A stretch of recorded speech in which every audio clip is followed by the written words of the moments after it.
because ọmọ yẹn wà ní ibẹ̀ nígbà tí wọ́n fìdí ìbọn gbá ilẹ̀kùn mi tí wọ́n sọ pé kill everybody ọ̀nà wo ni mo dá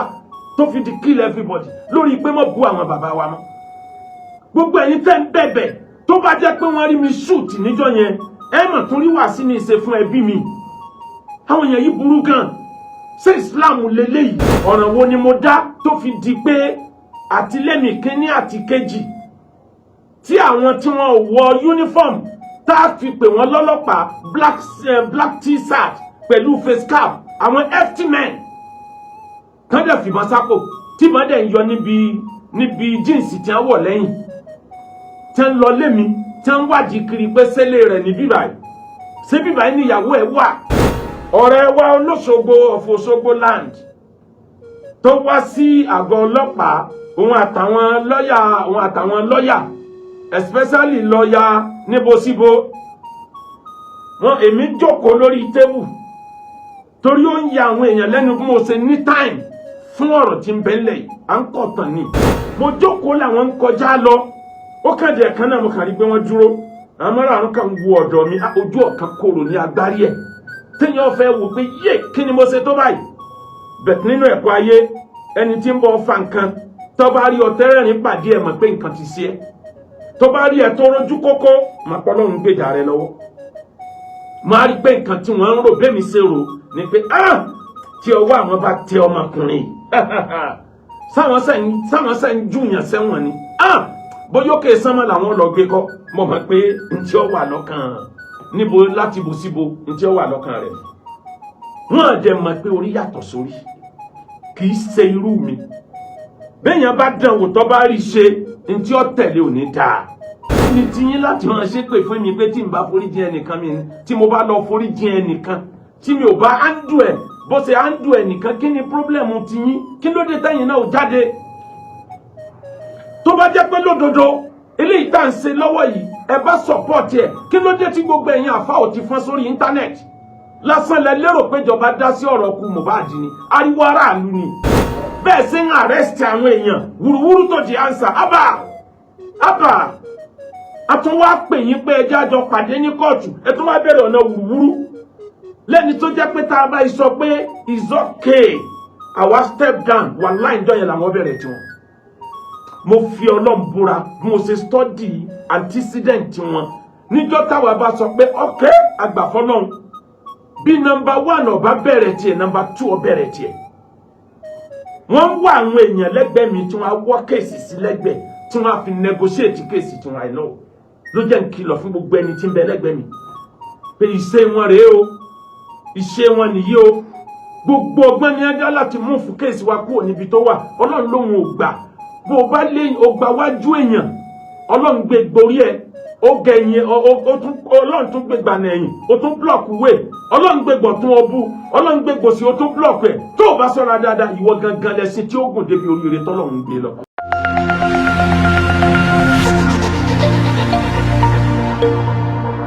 Àkọ́kọ́ wá sí ní 2024 Alwazir Akeugbagold ọmọ Akeugberu mo tó dé kí ni tí mo bá dé lọ́jọ́ ìní ẹ̀sìn òṣò ẹ̀ dárìndín bó o bá ti sùn tẹ́lẹ̀ láwọn ọdún tó ti kọjá lọ wake up ní 2024 ẹni ó bá járìndín ó járìndín fúri ara ẹ̀ Islam kò sọ ẹ̀ dárìndín Christianity kò sọ ẹ̀ dárìndín ẹ̀sìn ìbílẹ̀ kò sọ ẹ́ dárìndín ẹ̀sìn lóde ilẹ̀ Lárúbáwá wọn ò rìn dè pẹ̀lú ẹ̀ wàláhì wọn gòkè ẹ̀sìn lóde ilẹ̀ Israel àti Christianity àti Jew ẹ̀sìn wọn ó délẹ̀ Israel wọn rìn dè ní Israel ẹ̀sìn dé Nàìjíríà ó sọ wá dárìndín àwọn ẹ̀sìn traditionalist bí a ṣe ń ṣe ní Nàìjíríà ni wọ́n ń ṣe láwọn òkè òkun náà wọ́n rìn dìn ní Brazil wọ́n rìn dìn ní India ó délẹ̀ wa tán wọ́n sọra wọn darin dìn nítorí ọ̀rọ̀ ẹ̀sìn kí ló dé tó wake up kí ló ń dà ẹ́ lórí rú tó o bá wáyé tó o bá lọ gọ̀ fún tí ò yẹ kó o gọ̀ fún wàá tún jẹ́ ìyàwájú Ọlọ́run dúpẹ́ lọ́dọ̀ Ọlọ́run pé mi ò gọ̀ nínú ayé ẹ̀yin tẹ́ ń sẹ́ǹdì mẹ́sẹ̀gì sí mi àwọn tó ń sẹ́ndì mẹ́sẹ̀jì ẹ ṣe sùúrù ọ̀tọ̀ làwọn yẹn. Àmọ́ àwọn kan wà tí wọ́n ń sẹ́ndì mẹ́sẹ̀jì pé Sheikh jọ̀ọ́ kíní kan, mo ráwọn kan tí wọ́n ń sẹ́ ìpè ránṣẹ́ sí mi, kí ló dé tí yín láti máa ṣépè fún mi pé tí n bá foríjì ẹnìkan mi tí mo bá lọ foríjì ẹnìkan tí mi ò bá áńdù ẹ̀ bó ṣe áńdù ẹnìkan, kí ni pírọ́blẹ̀mù ti yín? Kí ló dé tẹ́yìn náà ò jáde? Tó bá jẹ́ pé lódodo eléyìí tá à ń ṣe lọ́wọ́ yìí ẹ bá sọ̀pọ̀tì ẹ̀, kí ló dé tí gbogbo ẹ̀yin àfa ò ti fọ́n sórí íńtánẹ́ẹ̀tì? Lásán lẹ lérò pé ìjọba dá sí ọ̀rọ̀ ku Mohbad ni, ariwo aráàlú ni. Ẹ̀mí ti tèmi lèmi gbé sórí àtẹ lórí ọ̀rọ̀ yìí pé gbogbo àwọn bàbá wa ẹnìkan ò gbọdọ̀ tún yẹ̀yẹ́ wọn mọ́, torí tá a bá wa igbó dákun fún eléyìí tó ń lọ lọ́wọ́ yìí. Àwọn ọmọ kéékèèké kan bẹ tí wọ́n ti groom, tí wọ́n ti training níṣẹ́ ẹbú yìí, wàláì tí wọ́n burú ju ti àwọn arákùnrin yìí lọ, tí wọ́n burú jù lọ. Àfi ká fèsì ẹ̀. Gbogbo ẹ̀yin tẹ́ ń ṣàdúrà ránṣẹ́, mo dúpẹ́ lọ́wọ́ yín. Gbogbo ẹ̀yin tẹ́ ń sọ̀rọ̀ tó encourage, mo dúpẹ́. Bẹ̀tẹ̀ ẹ̀yin tẹ́ ń ṣépè ránṣẹ́, bẹ́ẹ̀ bá ti dọ́gba ẹ̀wọ̀n kì í ṣe dandan ni ká ti yàn dọ́gba ẹ̀wọ̀n o. Bẹ̀t ká mú yàn dáàyè tí ó ti rí òdodo tó náà ó rí i pé àṣekínní yìí ọ̀dà ní nǹkan tá ń jà fún. Gbogbo ẹ̀yin tẹ́ ń ṣépè, èmi ṣàdúrà fún yín torí ìfẹ́ lẹ fi wí. Bẹ̀tí tẹ́ fi ń kányìn rẹ̀ yẹn ni ò bá tèmi mu. Àtèmi àtẹ̀yìn gbogbo alájọ látúbọ̀ tán rí. Mo sẹ́ndì voice yẹn sí ọ̀pọ̀lọpọ̀ èèyàn lẹ́ni pé ẹ wá gbà mí, kí ló le tó báyìí? Ẹ̀yin náà bẹ́ẹ̀ ọwọ́ ń tẹ̀yìn náà wí, ẹ jáde sórí íńtánẹ́ẹ̀tì ẹ sọ̀rọ̀ ṣẹ́jú márùn-ún. Ẹ sọ̀rọ̀ ṣẹ́jú márùn-ún pé ìjọba ẹ gba ìsìláàmù, ẹ gbà wá mùsùlùmí. Àwọn àfáà tí wọ́n ti rán lọ sọ́gbà ẹ̀wọ̀n, wọ́n ti ń lọ bíi 10, wọ́n ti ń lọ bíi 6, wọ́n ti ń lọ bíi 4, ẹ pariwo bẹ́ẹ̀. Yorùbá ní aláyà ní ṣòwò ọ̀tẹ̀. Nítorí fàtí majority bàbá wa ò fi jáde, wọ́n bẹ̀rù bully, wọ́n bẹ̀rù dragging, wọ́n bẹ̀rù owó níná, wọ́n bẹ̀rù arrest. Gbogbo ẹ̀ làwa divide gbogbo tí ó bá ṣẹlẹ̀ kó ṣẹlẹ̀. Àní àwọn mùsùlùmí ẹlẹ́sìn Christian traditionalists àní bára wa jà àjọ gbé nílùú yìí, àlàáfíà ládẹjọ gbé àní da ẹ̀sìn pọ̀ ni. Àwa mùsùlùmí gbogbo àwọn bàbá wa wọ́n jí sáfù ọ̀nà. Tó bá jẹ́ pé nítorí ìjà tèmi nìkan ni mo ń torí ẹ̀ ṣe wàhálà ni wajadtani àtàwání fi lẹ́dí anatọ́ọ̀lìbò, ẹ bá rí mi pé wàhálà mi ò ní pọ̀ tó bá. Wallahi bí wọ́n ṣe ń ná millions làwọn náà ná millions. Mi ò dẹ̀ gba kọ́bọ̀ lọ́dọ̀ ẹnìkan. Ìyá tó sẹ́ndì owó nìkan tí mo dárúkọ ẹ̀ nìyẹn. Olórí ẹlẹ́sìn kan ò sẹ́ndì owó sí mi. Wọ́n promise níbẹ̀ kí mi béèrè. Lẹ́yìn ìyá yẹn nìkan tó sẹ́ndì 100,000 owó ní o kọ́nàmbà san wọ́n lẹ́sàn dáadáa. Wọ́n mọ iye mílíọ̀n tó ti jáde. Irú ẹ̀ ló ṣẹlẹ̀ ní zone 2 ní ìjẹta àbíjọ́ wo. Ọ̀rẹ́ wa olóṣogbo of Òṣogbo land tó wá sí àgọ́ ọlọ́pàá, òun àtàwọn lọ́yà especially lọ́yà níbosíbo. Èmi jókòó lórí tébù torí ó ń ya àwọn èèyàn lẹ́nu bí mo ṣe ní time fún ọ̀rọ̀ tí ń bẹ́lẹ̀ à ń kọ̀tàn ni. Èmi create time out of no time. In order to succeed in life, you need to move out of your comfort zone. Tó bá fẹ́ succeed la yóò move kúrò ní comfort zone ẹni. Mo jókòó làwọn ń kọjá lọ. Ó kàn jẹ́ kan náà mo kàn rí pé wọ́n dúró. Àwọn márùn-ún kan wo ọ̀dọ̀ mi, ojú ọ̀kan kòrò ní agbárí ẹ̀. Téèyàn fẹ́ wò pé yé kí ni mo ṣe tó báyìí. Bẹ̀t nínú ẹ̀kọ́ ayé, ẹni tí ń bọ̀ fa nǹkan, tó bá rí ọ̀tẹ́rẹ̀rín pàdé ẹ̀ mọ̀ pé nǹkan ti ṣe ẹ́. Tó bá rí ẹ̀ tó rojú kókó, mà pọ́ lọ́run gbèjà rẹ lọ́wọ́. Máa rí pé nǹkan tí wọ́n ń rò bẹ́ẹ̀ mi ṣe rò ni pé tí ọwọ́ àwọn bá tẹ ọmọkùnrin sáwọn sẹ́yìn júùyàn sẹ́wọ̀n ni bóyókè sánmọ́ làwọn lọ gbé kọ́. Mo mọ̀ pé ntí ó wà lọ́kàn níbo láti bò síbo ntí ó wà lọ́kàn rẹ̀. Wọ́n jẹ́ mọ̀ pé orí yàtọ̀ sórí kì í ṣe irú mi. Béèyàn bá dán wò tó bá rí ṣe ntí ó tẹ̀lé ò ní dáa. Àwa náà ń fọgbọ́n ṣe la fi ń sá fún gbogbo àwọn tẹ́ ní wọ́n arrest.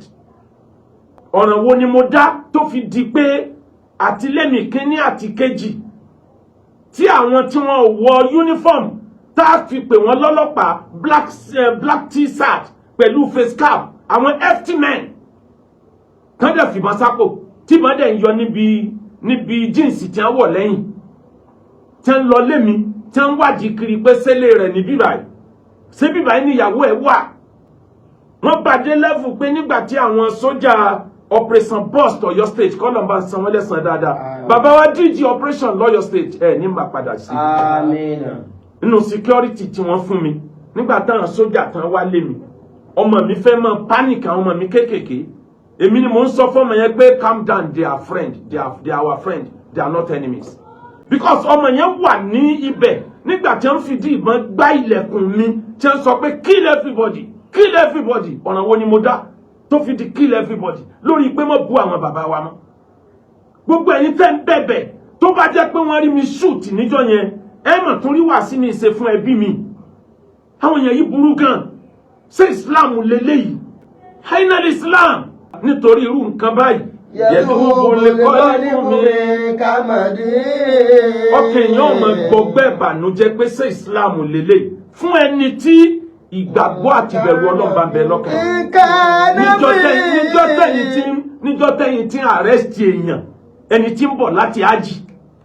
Wàláì Christian ò ní dánrú ẹ̀wò pé èèyàn ń bọ̀ láti ájì láti Mákà ń bọ́ lẹ́nu aircraft báyìí kádẹ́kì ká sọ wípé èbí ọlọ́pàá ń arrest èèyàn tọ̀wáf ọlọ́pàá wo ní arrest èèyàn tọ̀wáf olè ni wọ́n arrest ní tọ̀wáf wọ́n á dẹ̀ tún wà lenient pẹ̀lú ẹ̀ ọwọ́ á jẹ́ from pilgrimage to prison kò ṣẹlẹ̀ rí nù tàn àgbáyé mi gbọ́ rí anywhere in the world ẹni ọba nírú ẹ̀ ti ṣẹlẹ̀ rí kó mú tàn yẹn jáde kó jẹ́ kí n rí. It's a great embarrassment to Islam. It's a bad precedent for Islamic honor. President ibu ayé àtọ̀run ni wọ́n set. Ó mì pé ìmáàmù míì náà lè máa ti ájìbọ̀njọ́ míì táwọn ẹlẹ́sìn míì tí wọ́n jọ ń jà tí wọ́n sì lọ arrest ẹ̀ tí wọ́n bá ní kí ló ṣẹlẹ̀ ẹ̀ tí ẹ̀ pọ́n Mákà títí ń bọ̀ lé wọ́n lọ́kàn nínú wọn ti ṣe sẹ́yìn ọ̀kan nínú wọn ti ṣe sẹ́yìn ẹ̀ tí ẹ̀ bẹ̀rù ọjọ́ tá a jọ pàdé Ọlọ́run. Kí ló dé tójú yín dà gẹ́gẹ́ bí ojú wòlíì ẹ wéra wà níbi ànábì Musa ẹ fa tẹ̀sùbá àlọ́bí Sheikh Abdul Qadir ẹ wá jalabi àbí tànẹ́bù Muhammad ẹ sì wúwa nàmúrúsù ẹ wúwa kùndàrú. Àwọn èèyàn ń pè yín lólùbẹ̀rù Ọlọ́run wọ́n ń pè yín lẹ́ni Ọlọ́run ẹni Ọlọ́run náà dà ìbẹ̀rù Ọlọ́run náà dà ìbẹ̀rù Ọlọ́run náà dà innal ladina fatanu lil mu'minina wal mu'minati thumma lam yatubu. Àwọn tí wọ́n fara ní mùsùlùmí àwọn tí wọ́n sọ pé kémi ṣe sùúrù yìí àwọn ò ṣe sùúrù fẹ́ nìkan sẹ́ ẹni wọ́n tú sílẹ̀ wọ́n tún gbowó lọ́wọ́ ẹ̀ lẹ́yìn ìgbà tó wọ ọgbà ẹ̀. Kí ló dé kémi wá ní gbogbo owó millions táwọn náà ń sìn ńlá gbà bẹ́ẹ̀ bá ti sẹ́ ẹ máa lọ ńgbà Ọlọ́run ṣe wá lárí ibi pa ẹ má fara ní Islam mọ́ eléyìí ti kúrò lọ́rọ̀ ẹ̀sìn ó ti kúrò ní ọ̀rọ̀ ẹ̀sìn. Àwọn ọmọ wọn wà fọ́n jáde àwọn ọmọ Olóṣogbo Ọ̀fọ̀-Òṣogbo kì í ṣe bàbá wa Táọ́jà o àwọn kan ni mò ń wí o àwọn ọmọ Olóṣogbo Ọ̀fọ̀-Òṣogbo Ọlọ́ṣun Ọ̀fọ̀ṣun wọn wà fọ́n jáde máa ṣépè fún mi tẹ́yìn náà dẹ̀ mọ̀ pé gbogbo ẹni tí bá ń ṣépè bẹ́ẹ̀ bí arákùnrin yìí bó ṣe dráàgì gbogbo ayé àwọn àgbàlagbà gbogbo àgbàlagbà tó wà nù ìdílé yín gbogbo ògbó ìdílé yín Ọlọ́wọ́ yẹn ni tí ó dráàgì wọn tí wọn ò fi ní ráìsì mọ́ Ọlọ́wọ́ yẹn tí wọn. Bẹ́ẹ̀ bá ti lè sàmì irú ẹ̀ ẹ wà kẹ́ẹ̀fù mo wá dẹni tọ́lọ́pàá ń lé kiri bàbá wa IG Inspector General of Police mo dúpẹ́ lọ́wọ́ wọn fún ìrànlọ́wọ́ tán ṣe fún mi tí mi ní sọ lórí afẹ́fẹ́ mo dúpẹ́ lọ́wọ́ wọn. Ọlọ́run ó jẹ́ kí ọwọ́ àwọn tí wọ́n ní wọ́n dẹdẹ Ọlọ́run ó jẹ́ kọ́wọ́ wọn tẹ àwọn tí wọ́n jẹ́ ọlọ́pàá tàbí tí wọ́n sọ ọlọ́pàá tí wọ́n wẹ́ni tí ó ṣẹ̀ kiri. Mo lọ sí court mo tún gba ìwé ẹ mọ́ tọ́ọ̀jì ẹ̀ síbẹ̀ ìjọ́ kejì wọn tún wá sílé mi. Kí ló dé kéèyàn wà courageous kọ́ láyà bí kìnìún oríire ní bẹ́ẹ̀. wàlí mẹ́rin obìnrin jùbù ní láyà jù mí náà lè kọ́ darí. wàlí mẹ́rin obìnrin jùbù ní láyà jù mí náà lè kọ́ darí. Mo ṣe tán pé a gbẹ̀bẹ̀ àmọ́ o a jọ lọ sign undertaking níbi táwọn náà wá àwọn èèyàn lọ kí wàá sọ undertaking tèmi nìkan o. Bàbá Mudiru Markaz bàbá wa alágbára omi bàbá wa ọba ìlú Ìlọrin bàbá mi ni wọ́n ọba tó fẹ́ kọ láti bó sí gbogbo tó ń lọ kọ́ toró ti kàbùkù lórí èyàn bọ́ ọba sì lófin tó fi mú mi nìṣó ń bẹ̀ àwọn lawyer mi san ni àwọn mẹ́tẹ̀ẹ̀ta SAN tí wọ́n dẹ̀ ready láti gbà kọ́bọ̀ they are san ẹjọ́ pàdé láwọn tí wọ́n ti di Nàìjíríà mú dáadáa kí ni mo sọ bọ̀ tí mo kàdé number 3 bàbá wa ọba ìlú Ìlọrin bàbá wa Ìmáàmù Ọ̀fà mo tún gbọ́ fídíò bàbá Ìmáàmù Ọ̀fà lónìí omi dẹ̀ lé lójú mi kíyàn sọ pé ta ló fi ọ́ jẹ̀ máàmù ìwọ tó yẹ kó ọmọ sa ọ̀rá àmàlà káàkiri ya níbi àwọn obìnrin bá ti ń ṣènáwó olóbìnrin ilé this is too insulting bàbá Muyideen Ajani bá lò gbogbo àwọn bàbá yìí ká jẹ́ kí Islam orí mú mi tá a bá take action àwọn ọmọ kéékèèké tán ti dìde tán náà ti ń kọ́pì kínní yìí wàláì tí wọ́n burú ju tiẹ̀ lọ a bẹ lọ́hùn kóhun náà ò kú a struggle nítorí kó lè bá a lo ẹ̀wọ̀n but a fẹ́ curtail gbogbo fitna yìí ká lè káwọn ọmọ wo lè bá a ní future nítorí náà ẹ̀yin tẹ́ ń sẹ́ndì mẹ́sẹ̀gì èpè sí mi tẹ́ ẹ̀ bá rán lẹ́wọ̀n yóò dáa fún yín kí n má wí bẹ́ẹ̀ ṣe ń wí bẹ́ẹ̀ bá rán lẹ́wọ̀n ẹ̀ látúbọ̀tán rí bẹ́ẹ̀ bá ti débi tó ti àwọn kan lọ nǹkan báyìí ó ṣe yín ẹ̀yin náà jáde o ẹ̀yin bàbá wa fáà ó ń kálukọ́ jáde àfáà tó lóko mẹ́rin ní àti competition sí 4 different zone ní Nàìjíríà mẹ́rin kí ni ẹ̀ máa tó blow by torí gbogbo ẹ̀ ló ti ní approval èyí tí mo lè sọ jáde ń bẹ̀ ní bàbá Mudiru Markaz fúnra wọn tàwọn mẹ́ta yòókù mo fi pamọ́ ọ̀kan bẹ́nu àwọn mẹ́tẹ̀ẹ̀ta tó kù tó jẹ́ pé kéèsì tó le gan ni tó burú gan ń táwọn ń sá fún ni pé bóyá bẹ́ẹ̀mi bá ti mú àwọn mọ́lẹ̀ yòókù ọmọ jálé àwọn lórí ìgbà wo ni ò ní já a ní ká yanjú ọ̀rọ̀ lẹ́ẹ̀kan náà ká sì gbàgbé ẹ̀ kó tán ẹni tí ó bá túbá kó túbá lọ́nà tó gbà yẹ ẹlòmíì ń sọ fún mi pé ìbẹ́yìn àfáà náà ló yẹ kẹ́ bàbá mi kan bẹ majority ń tà ń gbé ṣe wàláyé àwọn ọlọ́run fi ṣe sábà bí ọlọ́run jẹ́ mi wọ́n gùn wọ́n gba ọlá lọ́wọ́ wọn jọmọ wọn ó jù wọn lọ lójú ẹ̀mí wọn mi kọ̀rọ̀ sí wọn lẹ́nu rí nígbà wọn bá mi sọ̀rọ̀ látànà mo kàn ń ṣe mo ń sọ fún ẹ pé bàbá mi tọrọ ọkọ̀ sí ní lẹ́nu bet mo ṣe ń sọ fún wọn nù torí ẹni tí mo hold in high esteem ni wọn ẹ jẹ́ àjọ dé kóòtù ẹ̀yin náà ẹ wá sáìn fún wa bó tiẹ̀ jẹ́ pàwọn tán sáìn fẹ́yìn ẹ gbowó lọ́wọ́ wọn àwọn ò ní gbà kọ́bọ̀ ẹ wá sáìn ẹ jẹ́ kájọ gbáyé àlàáfíà gbogbo frame up petition tí wọ́n ti ń kọ against mi gbogbo ẹ̀ ni mo ti gbọ́ kí ló dé ẹ ń wùwà bí wẹ́rẹ́wà ní bí ànábì Musa ẹ fa tẹ̀sùbá lọ bí ṣe Abdul Qadiri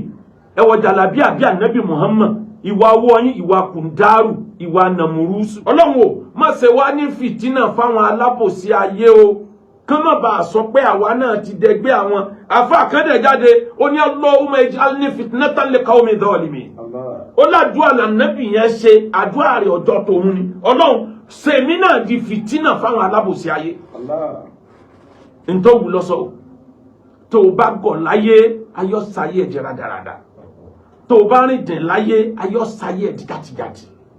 kò sẹ́ni tó kọjá òfin ní Nàìjíríà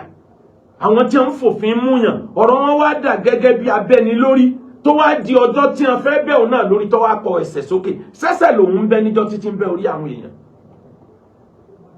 sẹ́sẹ̀ lòun ń bẹ́ lọ́jọ́ tó ti ń bẹ́ orí àwọn èèyàn àwa ò bẹ́ àbínú ẹnìkan a sọ pé kó burú fẹ́ nìkan ọmọ ìyá wa ní gbogbo àwọn tá a wí yìí náà tí wọ́n bá ti ṣe dáadáa kódà tá a tún jọ jókòó tá a tún jọ jẹun but society yìí gbọ́dọ̀ change láti bí ọ̀sẹ̀ méjì gbogbo public lecture tí mo ní ni mo ti ban pé mi ò lọ anywhere wá sí orí íńtánẹ́ẹ̀tì gan àti stop òun náà láti bí ọ̀sẹ̀ kan àbọ̀ sẹ́yìn la fi wá ya studio ìta lò lálẹ́ yìí àwa ya lò ní torí tí wọ́n bá ti tún rí wa lórí íńtánẹ́ẹ̀tì wọ́n lè ti tún máa kó àwọn security lọ sílé wa despite the fact pé kóòtù ní ká má touch wa despite the fact pé a ti ní ọ̀rọ̀ encouragement lọ́dọ̀ inspector general police gbogbo yẹn ọ̀kan wọn irú ayé wo ni ìgbà tẹ́ bẹ̀rẹ̀ ayé wùrúwúrú tó answer ilẹ̀ fi bẹ̀rẹ̀ ayé wùrúwúrú tó di answer sùkúù tẹ́ ẹ lọ wùrúwúrú tó di answer ilé kéwú tẹ́ ẹ lọ wùrúwúrú tó di answer ẹ kúrò nílùú ẹ tráfù lọ bòmíì ọ̀nà tẹ́ ẹ gbà débẹ̀ wùrúwúrú tó di answer ìwé ìgbélù wùrúwúrú tó di answer àdàfà tí ọmọ ṣe wáàsí wùrúwúrú tó di answer bẹ́ẹ̀ ṣe ń ba yí àwọn èèyàn jẹ́ wùrúwúrú tó di answer ọ̀nà tẹ́ ẹ gbà lówó lọ́wọ́ wùrúwúrú tó di answer bẹ́ẹ̀ ṣe ń arrest àwọn èèyàn wùrúwúrú tó di answer abba àtún wá pè yín pé ẹjẹ́ àjọ pàdé ní kóòtù ẹ tún wá bẹ̀rẹ̀ ọ̀nà wùrúwúrú lẹ́ni tó jẹ́ pé tá a bá sọ pé it's okay àwa step down wà láì jọ yẹn làwọn bẹ̀rẹ̀ tiwọn mo fi Ọlọ́run búra mo ṣe study antecedent wọn níjọ́ táwa bá sọ pé okay àgbàfọ́lọ́run bí number 1 ọba bẹ̀rẹ̀ tiẹ̀ number 2 ọ bẹ̀rẹ̀ tiẹ̀ wọ́n wá àwọn èèyàn lẹ́gbẹ̀ẹ́ mi tí wọ́n á wọ́ kéèsì sí lẹ́gbẹ̀ẹ́ tí wọ́n á fi negotiate kéèsì tí wọ́n á lọ ló jẹ́ ń kìlọ̀ fún gbogbo ẹni tí ń bẹ lẹ́gbẹ̀ẹ́ mi pé ìṣe wọn rèé o ìṣe wọn nìyí o gbogbo ọgbọ́n ní ẹjọ́ láti mú fún kéèsì wa kúrò níbi tó wà Ọlọ́run lóhun ò gbà bó o bá lé o gbà wájú èèyàn Ọlọ́run gbé gborí ẹ